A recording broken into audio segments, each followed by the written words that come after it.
26-ാം തീയതി ടെലിവിഷൻ ചർച്ചയിൽ മടമ്പെട്ട് നിങ്ങൾ 27-ന് അടിയന്തര പ്രമേയം കൊണ്ടുവന്നില്ല, നിങ്ങൾ 28-ന് അടിയന്തര പ്രമേയം കൊണ്ടുവന്നില്ല. 27, 26-ാം തീയതി രാത്രി സംഭവം നടന്നു. 27-ലും 28-ലും സഭയിൽ കൊണ്ടുവന്നാണ് ചോദ്യം. ശനി ഞായറുമാണ് 27, 28. ഇനി 29-ാം തീയതി ഞങ്ങളുടെ parliamentary party secretary, KPCC working president ഈ വിഷയം മെൻഷൻ ചെയ്തു. ശനി ഞായർ എങ്ങനെ ഞങ്ങൾ അവരെ വീട്ടിൽ കൊണ്ടു കൊടുക്കുമോ? 27, 28-ഉം ശനി ഞായറുമായിരുന്നു. നിങ്ങൾ പോയി അദ്ദേഹത്തോട് പറ, ശനി ഞായറുമായിരുന്നു. ബഹുമാന്യനായ ശ്രീ രാഹുൽ ഗാന്ധിക്കെതിരെ 26-ാം തീയതി ഉണ്ടായ അഭിപ്രായ പ്രകടനം ഒരു തരത്തിലും നീതീകരിക്കാനാവാത്തതാണ്.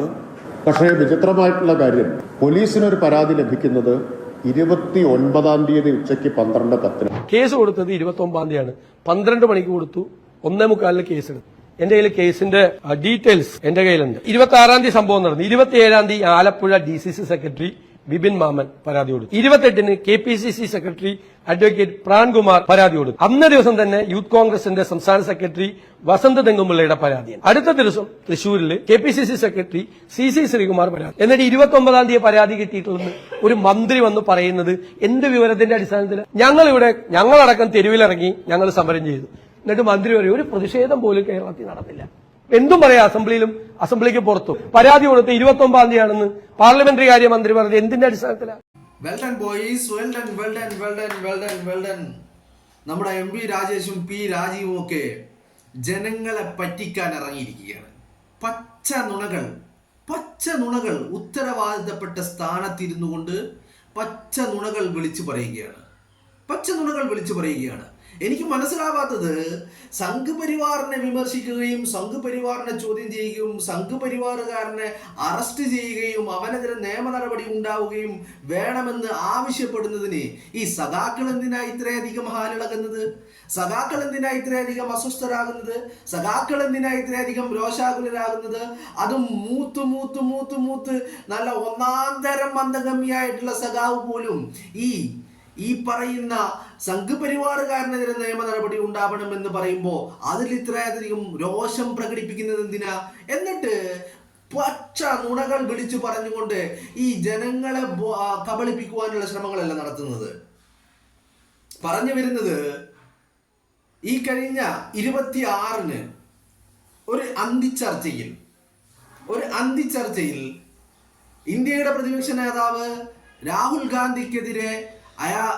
ഗാന്ധിയെ വെടിവെച്ച് വീഴ്ത്തുമെന്ന് ആവർത്തിച്ച് വെല്ലുവിളിക്കുകയും ഭീഷണിപ്പെടുത്തുകയും ചെയ്യുന്ന ഒരു സംഘപരിവാറുകാരനെതിരെ നിയമ നടപടി ഉണ്ടാവണമെന്ന് ആവശ്യപ്പെട്ടപ്പോൾ നമ്മുടെ കേരളത്തിലെ പിണറായി വിജയന്റെ ചിറകിന് താഴെ, പിണറായി വിജയന്റെ സംരക്ഷണയിൽ കഴിഞ്ഞുകൊണ്ടിരിക്കുന്ന, പിണറായി വിജയന്റെ കുഴലൂത്തുകാരായിട്ടുള്ള, പിണറായി വിജയന്റെ മുന്നിൽ മുട്ടിലിഴയുന്ന, പിണറായി വിജയന്റെ കുണ്ടി കഴുകി കൊടുക്കുന്ന 2 മന്ത്രിമാര് വന്നിട്ട് പച്ച നുണകൾ വിളിച്ചു പറയുകയാണ്. 26-ന് വെള്ളിയാഴ്ച വൈകുന്നേരമാണ് ഈ ഒരു സംഭവം ഉണ്ടാവുന്നത്, ഒരു അന്തിച്ചർച്ചയിൽ വെച്ചുകൊണ്ട്. അത് കഴിഞ്ഞിട്ട് അടിയന്തര പ്രമേയം നോട്ടീസ് കൊടുത്തിട്ട് അത് ഗൗരവമുള്ള കാര്യമല്ല, അത് നിസ്സാര കാര്യമാണെന്ന് പറഞ്ഞുകൊണ്ട് തള്ളിക്കളയുന്ന ശംസീറിനെയും നമ്മൾ കാണുന്നു.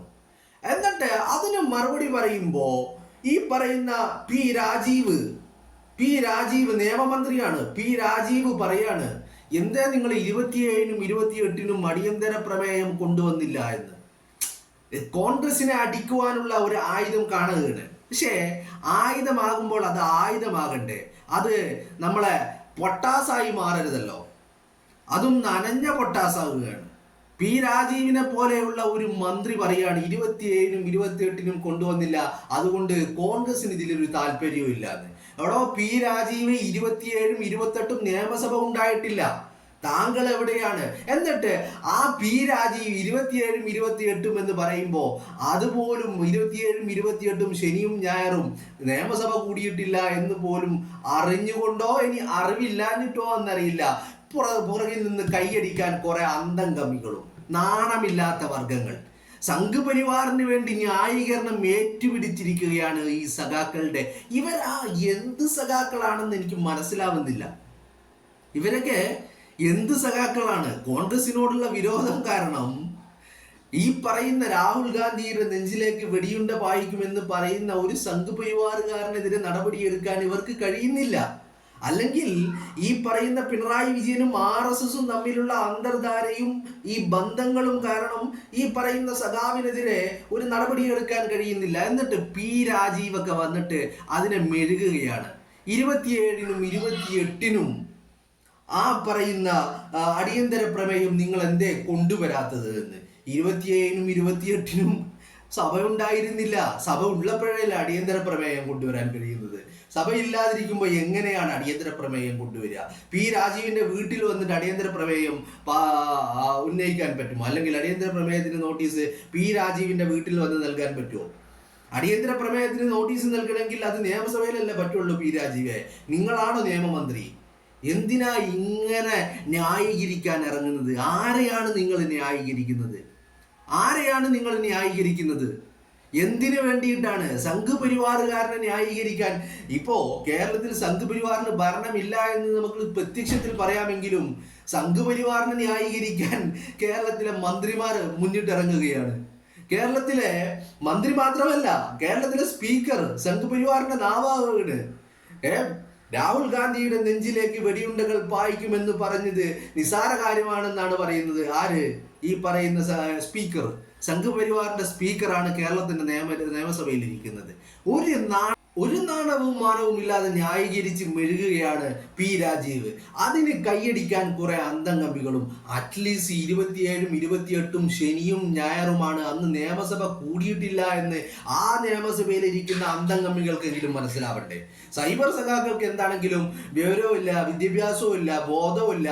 ആ പറയുന്ന ഈ വാട്സപ്പ് യൂണിവേഴ്സിറ്റിയിൽ വരുന്ന ക്യാപ്സ്യൂളുകൾ മാത്രമാണ് ഇവരുടെയൊക്കെ ഉപജീവന മാർഗവും ഇവരുടെയൊക്കെ ഭക്ഷണവും. അതിനപ്പുറത്തേക്ക് 27-ഉം 28-ഉം നിയമസഭ ഉണ്ടായിരുന്നോ, അന്ന് അവധിയായിരുന്നോ, അന്ന് സഭ ചേർന്നിരുന്നോ എന്നൊന്നും ആലോചിക്കാൻ കഴിയുന്നില്ല എന്നുള്ളതാണ് മാറ്റി നിർത്താം. ഈ സഭയിലിരിക്കുന്ന മണ്ടന്മാർക്ക് ഇങ്ങനെ ഭൂലോക തോൽവികളായ കുറെ എണ്ണം. അവിടെയും തീർന്നില്ല. മറ്റൊരുത്തൻ വാർത്താ സമ്മേളനം വിളിച്ചു വരുത്തി പറയുകയാണ്, പച്ച നുണ പറയുകയാണ്.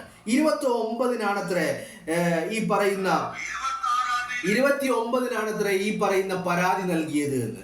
എവിടെയാണ്? ആരാണ്? എത്ര പരാതികൾ? 27-നും 28-നും 29-നും ഒക്കെ ആയിട്ട് എത്രയധികം പരാതികൾ തന്നു. എന്തിനാണ് നിങ്ങൾ ഈ പച്ചക്കള്ളം പറയുന്നത്? MP രാജേഷ്, നിങ്ങൾ ഒന്നില്ലെങ്കിൽ നിങ്ങൾ ഒരു സഖാവാണ്, അത് നമ്മൾ അത്രയോ നിങ്ങൾക്ക് നിങ്ങളുടെ ക്യാപ്സ്യൂളുകൾ ആ രീതിയിലാണ് ഉണ്ടാവുകയുള്ളൂ. നിങ്ങളുടെ നിലവാരവും നിങ്ങളുടെ സംസ്കാരവും ഒക്കെ ഇത്തരം പച്ചക്കള്ളം പറയുന്നതാണ്.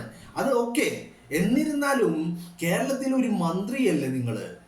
ആ മന്ത്രി കസേരയിൽ ഇരിക്കുമ്പോൾ, ആ സ്ഥാനത്തിരിക്കുമ്പോൾ അതിൻ്റെതായ ഒരു മാന്യത കൽപ്പിക്കണ്ടേ? അതൊന്നുമില്ലാതെ ഇത്തരത്തിൽ പച്ച നുണകൾ വിളിച്ചു പറയുകയാണ്. ആരെയാണ് മെഴുകുന്നത്? പിണറായി വിജയനെ ഇങ്ങനെ മെഴുകുകയാണ്. പിണറായി വിജയന്റെ മുന്നിൽ മുട്ടിലിഴയുകയാണ്. പിണറായി വിജയന്റെ വാഴ്ത്തുപാട്ടുകാരായി മാറുകയാണ്. കാരണം ഇതൊക്കെ സമ്മതിച്ചു കഴിഞ്ഞാൽ, ഞങ്ങൾ കേസെടുത്തില്ല, അല്ലെങ്കിൽ പരാതി കിട്ടിയിട്ട് കേസെടുക്കാൻ വൈകി, അതല്ലെങ്കിൽ ഇത്തരത്തിൽ ഈ പറയുന്ന ഈ അടിയന്തര പ്രമേയമൊക്കെ ചർച്ച ചെയ്ത് കഴിഞ്ഞാൽ അതിന്റെ ക്ഷീണം ആർക്കാ? അത് പിണറായി വിജയനാ. കാരണം പിണറായി വിജയൻ കേരളത്തിന്റെ മുഖ്യമന്ത്രിയാണ്, ഇവരുടെ കപ്പിത്താനാണ്, ഇവരുടെ ഇരട്ടച്ചങ്കനാണ്, ഇവരുടെ എന്താ പറയേണ്ടത്, ആഭ്യന്തരമന്ത്രി കൂടിയാണ്. ഈ പോലീസ് മന്ത്രി പിണറായി വിജയൻ ആയിരിക്കുമ്പോൾ ഇത്തരത്തിലുള്ള വീഴ്ചകൾ അത് ചൂണ്ടിക്കാണിക്കപ്പെട്ടാല് ആർക്കാ ക്ഷീണം? ഈ സഖാക്കൾക്കാ ക്ഷീണം. അപ്പോൾ ഈ പിണറായി വിജയന്റെ കുണ്ടി ഇങ്ങനെ, ഞാൻ കഴിഞ്ഞ ദിവസമൊക്കെ പറഞ്ഞില്ലേ, തൂറിയിട്ട് തീട്ടം ഒരു പാത്രത്തിലാക്കിയിട്ട് ഇവരുടെ മുന്നിൽ കൊണ്ടുപോയി വെച്ച് കഴിഞ്ഞാൽ നല്ല ഒന്നാം തരം ബിരിയാണിയാണെന്നും പറഞ്ഞ് വാരി വലിച്ചു തിന്നും ഇവന്മാര്. അതാണ് ഇവരുടെ ഒരു ഗതികേട്. നിന്റെ പേരാണോ സഖാവ്? സഖാവ് നിന്റെ പേരാണോ ഗതികേട്? ഇതല്ലേ ഈ ഇത്രയും വലിയ ഗതികെട്ട ഒരു വർഗം എന്ന് പറയുന്നത്? പച്ച നുണകൾ. എന്നിട്ട് വാർത്താ സമ്മേളനം വിളിച്ചിട്ട് ആശ്ചര്യമാണ് പോലും, ആശ്ചര്യം. എന്താണ് രാജേഷ് നീയൊക്കെ പറയുന്നത്? എന്താണ് പറയുന്നത്? ഇവിടെ പരാതി കൊടുത്തതിന് തെളിവുകൾ ഉണ്ടല്ലേ? 26-ന് പരാതി കൊടുത്തിട്ടുണ്ട്, 27-ന് പരാതി കൊടുത്തിട്ടുണ്ട്, 28-ന് പരാതി 27-നും 28-നും 29-നും പരാതി കൊടുത്തിട്ടുണ്ട്. 26-നാണ് സംഭവം നടക്കുന്നത്. അപ്പോ ഈ പരാതി കൊടുത്തിട്ട് അതില്ലെന്ന് പറഞ്ഞിട്ട് ഇങ്ങനെ വാർത്താ സമ്മേളനം നടത്തി കേരളത്തിന്റെ പൊതുമധ്യത്തോട്, പൊതുസമൂഹത്തോട് പച്ച നുണകൾ വിളിച്ചു പറയാൻ യാതൊരുവിധ മാനക്കേടും നാണക്കേടുമില്ലേ? ശരി, നിങ്ങളും RSSും തമ്മില്, നിങ്ങളും സംഘപരിവാറും തമ്മില്, സഖാക്കളും BJPയും തമ്മില് ഒരു അവിശുദ്ധ ബന്ധമുണ്ട്, ഒരു കൂട്ടുകെട്ടുണ്ട്, നിങ്ങൾക്കിടയിൽ ഒരു പാലമുണ്ട്. ആ പാലം എന്ന് പറയുന്നത് വെള്ളാപ്പള്ളി നടേശനാണ്. വെള്ളാപ്പള്ളി നടേശൻ ഇവിടുന്ന് അങ്ങോട്ടും അവിടുന്ന് ഇങ്ങോട്ടും അങ്ങോട്ടും ഇങ്ങോട്ടും ഒക്കെ കാര്യങ്ങൾ എത്തിച്ചു നൽകുന്നുണ്ട്. ഒക്കെ ശരിയാണ് എന്ന് കരുതിയിട്ട് നിങ്ങൾ ഒരു വീഴ്ച, നിങ്ങൾ ഈ സംഘപരിവാറിനെ ഇങ്ങനെ സംരക്ഷിച്ച് പിടിക്കാൻ നടത്തുന്ന ഈ തത്രപ്പാടുകൾ അതിനെ ചൂണ്ടിക്കാണിക്കുമ്പോൾ അത് മറ്റുള്ളവന്റെ വീഴ്ചയായി ചിത്രീകരിക്കുവാൻ വേണ്ടി പച്ച നുണകൾ വിളിച്ചു പറയുക. ഇതിപ്പോ കോൺഗ്രസിന്റെ വീഴ്ചയാക്കാൻ വേണ്ടി കോൺഗ്രസിന് ഇപ്പൊ രാഹുലിനെ അങ്ങ് വെടിവെച്ച് കൊന്നാലും ഒരു പ്രശ്നവുമില്ല, കോൺഗ്രസിന് അത്രയൊക്കെ ഉള്ളൂ എന്ന് വരുത്തി തീർക്കാൻ വേണ്ടിയാണല്ലോ ഈ നുണകൾ പറയുന്നത്. എന്തിനു വേണ്ടി? നിങ്ങളുടെ കൂട്ടത്തിൽപ്പെട്ട ഒരുത്തനല്ലല്ലോ ഇത് പറഞ്ഞത്.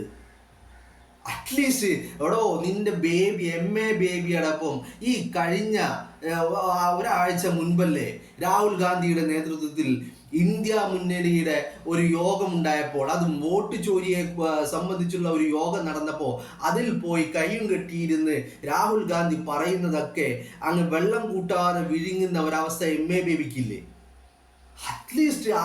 അറ്റ്ലീസ്റ്റ് ആ ഒരു മാന്യതയെങ്കിലും കാണിക്കണ്ടേ? ഇന്ത്യ മുന്നണിയുടെ ഭാഗ്യമാണ് ഞങ്ങളെന്ന് എന്നുള്ളതിൻ്റെ അതിൻ്റെ ഒരു ഏറ്റവും പ്രധാനപ്പെട്ട നേതാവാണ് രാഹുൽ ഗാന്ധി എന്നത്. അപ്പോൾ ആ രീതിയിൽ അയാളുടെ നെഞ്ചിലേക്ക്, രാഹുൽ ഗാന്ധിയുടെ നെഞ്ചിലേക്ക് വെടിയുണ്ട പായിക്കുമെന്ന് പറയുന്നവനെതിരെ ഒരു പരാതി കിട്ടിയിട്ട് അറ്റ്ലീസ്റ്റ് ഒരു FIR ഇടാൻ. ഇതിന് പരാതി എന്തിനാണോ? സ്വമേധയാ പലതരത്തിലും കേസുകൾ എടുക്കുന്നില്ലേ നിങ്ങളുടെ പോലീസ്? അപ്പോൾ ഇതിനും ആ സ്വമേധയാ കേസുകൾ എടുക്കണ്ടേ? ഇനി നിങ്ങളൊന്ന് ആലോചിച്ച് നോക്കൂ, ഈ കഴിഞ്ഞ മാസം ഡൽഹിയിൽ ഈ വോട്ട് ചോരിയുമായി ബന്ധപ്പെട്ട് ഒരു പ്രതിഷേധം സംഘടിപ്പിച്ചപ്പോൾ, ഇന്ത്യ മുന്നണി സംഘടിപ്പിച്ചപ്പോൾ, AAP അടക്കമുള്ള പാർട്ടികൾ പോലും അതിന്റെ ഭാഗമായപ്പോൾ അതിൽ ജോൺ ബ്രിട്ടാസും ഈ പറയുന്ന റഹീമും ഒക്കെ ഈ പ്രതിഷേധത്തിന്റെ മുന്നിലുണ്ടായിരുന്നില്ല രാഹുൽ ഗാന്ധിക്കൊപ്പം. നിങ്ങൾക്ക് ആവശ്യമുള്ളിടത്ത് മാത്രം രാഹുലിനെ പിന്തുണക്കുക, അതല്ലാത്തപ്പോ RSSന്റെ ആലയിലെ തൊഴുത്തിലെ പശുവായി മാറാൻ നാണവും മാനവും ഇല്ലടോ സഖാക്കളെ. എന്തിനാണ് ഇങ്ങനെ നട്ടലില്ലാത്ത ജീവിതം? എന്തിനാണ് ഇങ്ങനെ ജീവിക്കുന്നത്? ഈ മുട്ടിലെഴഞ്ഞുള്ള അപഹാസ്യരായിക്കൊണ്ട് പരിഹാസരായിക്കൊണ്ടുള്ള ഈ ജീവിതം എന്തിനാണ്? ചത്തൂടെ പോയിട്ട് ഇതിലും നല്ലത് അതല്ലേ? ഇങ്ങനെ പേപ്പട്ടിയെ പോലെ ജീവിക്കുന്നത് എന്തിനു വേണ്ടിയിട്ടാണ്? RSSന്റെ വക്കാലത്ത് ഏറ്റുപിടിച്ചുകൊണ്ട് RSSനെ വിമർശിക്കുമ്പോൾ, RSSകാരനെതിരെ നിയമ നടപടി ഉണ്ടാവണമെന്ന് പറയുമ്പോൾ സഖാക്കൾ രോഷാകുലരാകുന്നത് എന്തിനാണ്? സഖാക്കൾക്ക് എന്താണ് ഇതിൽ ഇത്ര അസഹിഷ്ണുത? RSSകാരനെതിരെ നിയമ നടപടി ഉണ്ടാവണമെന്ന് പരാതി പറയുമ്പോൾ ആ പരാതിയിന്മേൽ കേസെടുക്കാനോ FIR ഇടുവാനോ അറസ്റ്റ് ചെയ്യുവാനോ തയ്യാറാവാതെ എന്തിനാണോ ഇങ്ങനെ ന്യായീകരിക്കാൻ ഇറങ്ങി നടക്കുന്നത്? എന്ത് നാണമില്ലാത്ത വർഗങ്ങളാണ് നിങ്ങൾ? എന്ത് നെറികെട്ട വർഗങ്ങളാണ് നിങ്ങൾ? ഇത്രയും വലിയ ഒരു രാഷ്ട്രീയ നേതാവ് ഇന്ത്യയുടെ പ്രതിപക്ഷ നേതാവിനെതിരെ വധഭീഷണി മുഴക്കിയിട്ട് അയാൾക്കെതിരെ നടപടി ഉണ്ടാവണമെന്ന് പറയുമ്പോൾ അതിൽ കോൺഗ്രസിന് ഒരു താല്പര്യമില്ല. കോൺഗ്രസ് പരാതി തന്നതും അടിയന്തര പ്രമേയത്തിന് നോട്ടീസ് നൽകിയത് ഇന്ന ദിവസങ്ങളിലാണെന്ന് പറഞ്ഞു പച്ച നുണകൾ വിളിച്ചു പറയുക. എന്ത് നെറികെട്ട നാണം കെട്ട ഏർപ്പാടാ? പോയി തൂങ്ങിച്ചത്തുടറ നിങ്ങൾക്ക്. എന്തിനാണ് മെഴുകാനും ഇങ്ങനെ കുണ്ടി കഴിവാനുമായിട്ട് ജീവിച്ച് ഈ ജീവിതം തുലക്കുന്നത്? ഒരു ആത്മാഭിമാനം എന്ന് പറയുന്ന ഒന്നില്ലേ? അതില്ലാണ്ട് ഇങ്ങനെ എല്ലാം ബാക്കിയുള്ളവന്റെ കാൽ കീഴിൽ കൊണ്ടുപോയി നമസ്കരിച്ച് വെച്ചിട്ട് എന്തിനാണോ ഇങ്ങനെ ഒരു ജീവിതം?